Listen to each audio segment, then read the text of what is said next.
Hi guys, it's Xanderfaulk here and welcome to my review of The Dark Knight Rises. Yes, I bloody well watched it.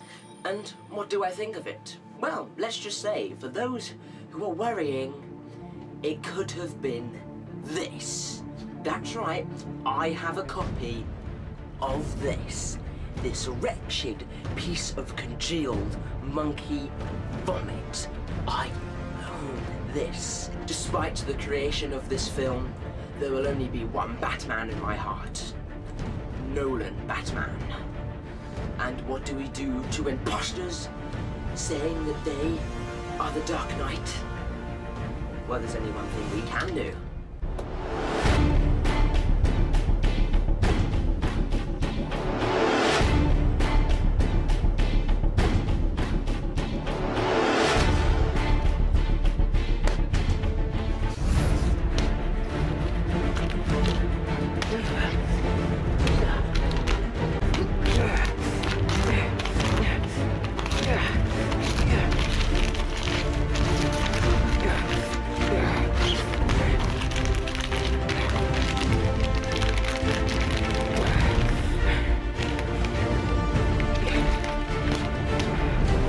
No real Batman film ever gets directed by Joel Schumacher.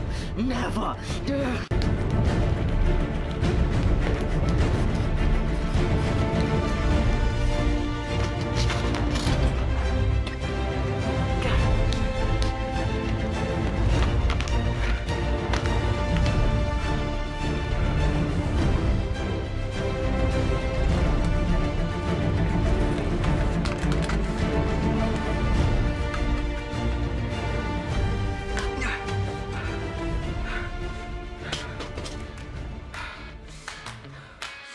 Bring on the review.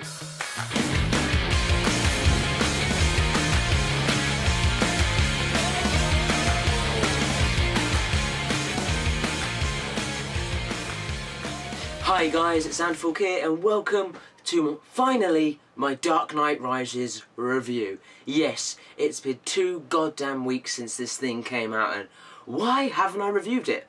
Well, I'm going to be honest with you guys, I have been extraordinarily lazy.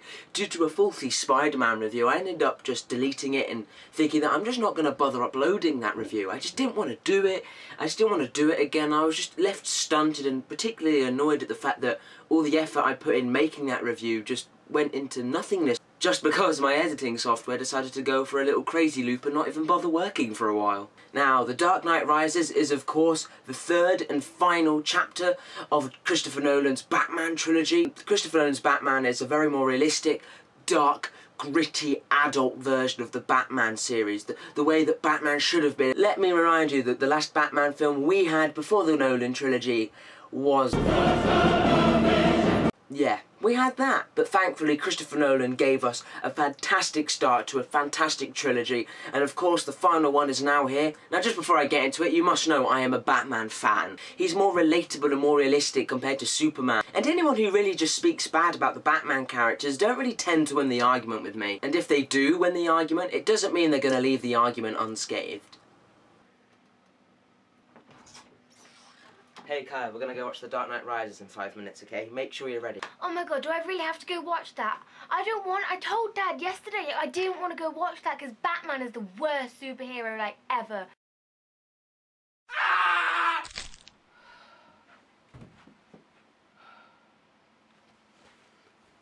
Now, The Dark Knight Rises is set 8 years after The Dark Knight. Batman has gone into exile, he's disappeared. People see him as a villain for destroying and killing Harvey Dent's image. And even though the Batman's retired, even Bruce Wayne has almost gone into retirement, exiling himself into his newly built Wayne Manor. He's a battered and bruised individual. And it's great to see that because not all characters are always this mean, healthy, kick-ass sort of superhero or character. Not all superheroes will stand the test of time, and it shows here. And it's really good because it strengthens the image of Bruce Wayne being relatable. He's just like us. He is a human. Certain events occur which forces Bruce Wayne to come back as the Batman, force Lucius Fox to build them all for him, don the black cape and go fight crime once again. And this crime taking the shape of Bane, this big, brutal terrorist with a scary gas mask and biceps that make even Arnold Schwarzenegger jealous.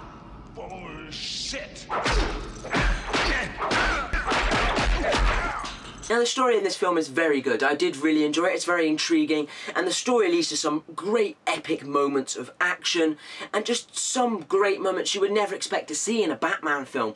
Also, it includes lots of twists and turns you won't see coming, and that's also sort of a problem with the film because some people aren't gonna like the way that The Dark Knight Rises goes in terms of the Batman story. Some people are going to have expectations in their head of what they want to see from this film. They want to see certain aspects of the film happen and be carried out in the same way. What Christopher Nolan has done with this third one is doing what's the more realistic way and option of finishing the saga. You know, what is going to happen to this character? Bruce Wayne isn't this invincible Batman vigilante who's just going to go around knocking villains left, right and centre without consequences. Stuff's going to happen to him. He just has to deal with it. Despite this, I still enjoyed it. I still enjoyed every plot twist, every plot development this film had to offer, and the story was just absolutely fantastic. I'm not too sure if it's me or if I missed anything or I'm just not there when it comes to figuring out plots to movies, but there are some inconsistencies in the plot and some things aren't overly explained. It seems to me that some stuff has been taken out because then again you've got to think, you're making a finale, you're going to film a lot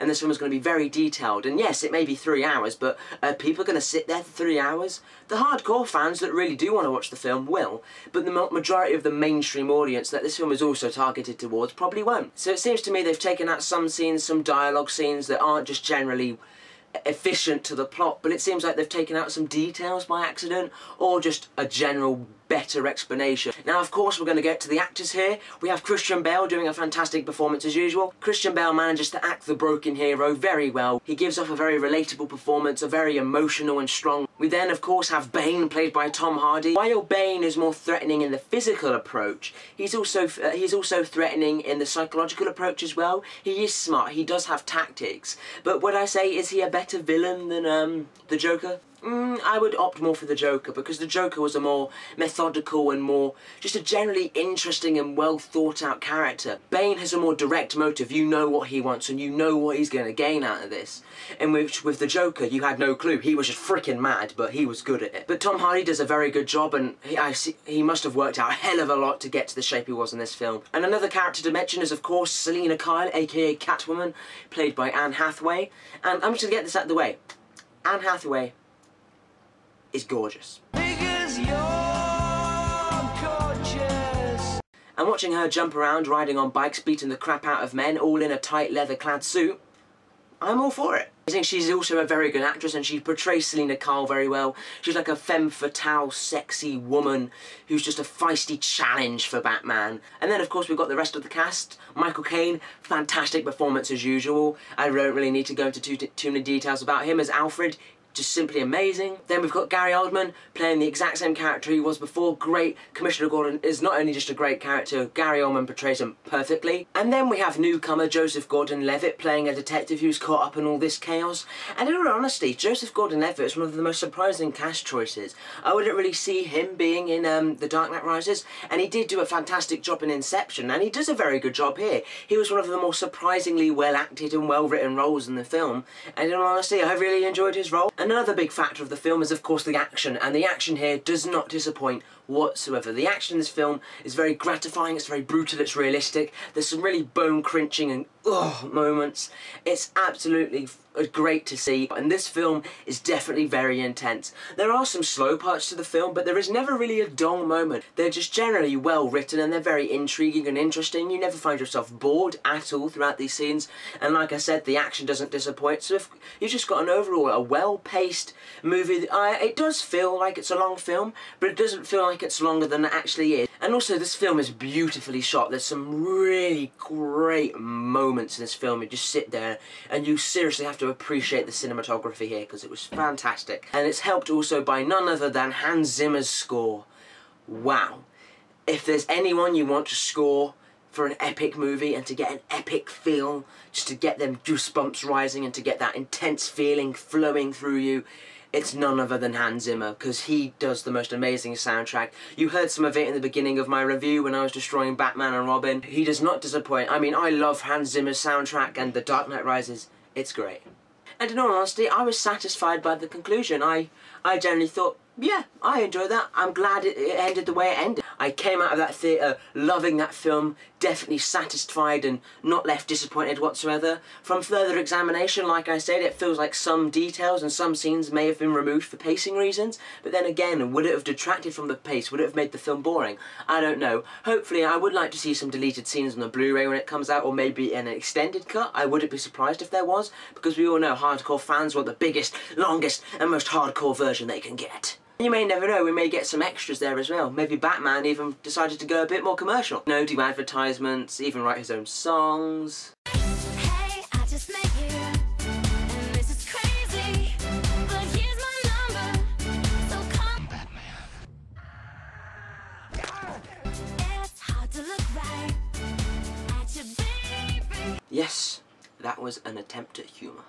So if you still haven't watched The Dark Knight Rises, I suggest you check it out. There's not too much on for you to rush out. I mean, well, The Bourne Legacy is coming out in a few days, and, well...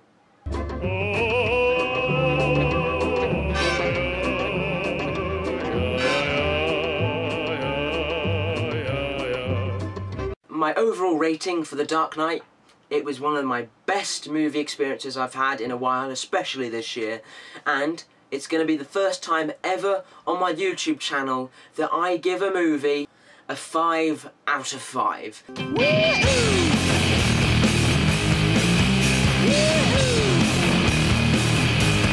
This movie was so great, it exceeded my expectations, it satisfied the story fully for me, and I just thought it was so entertaining, so great, and was just an overall chilling and epic conclusion to one of the best Batman adaptations and sagas ever. I'm really not looking forward to the reboot, because we all know DC want a Justice League movie, but I'm going to tell you this, if you do make it, it's gonna suck. Now before I go, I've got one thing I need to say.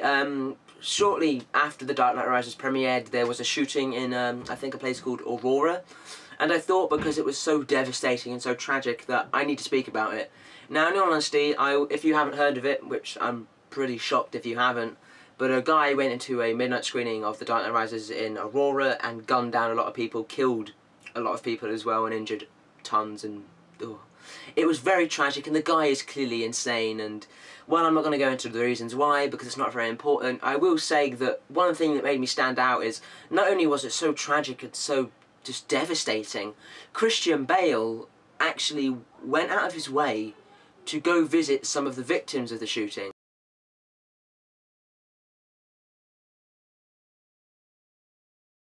I'm gonna sum it up with a Batman quote. It's not who I am underneath, it's what I do that defines me. And this certainly does go well in the context of what Christian Bale did for the Aurora victim. But, for now guys, this is Xanderfaulk saying goodbye.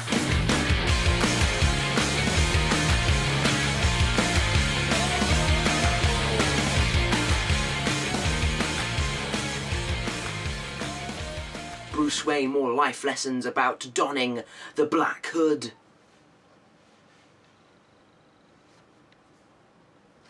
Black Hood. That's something else.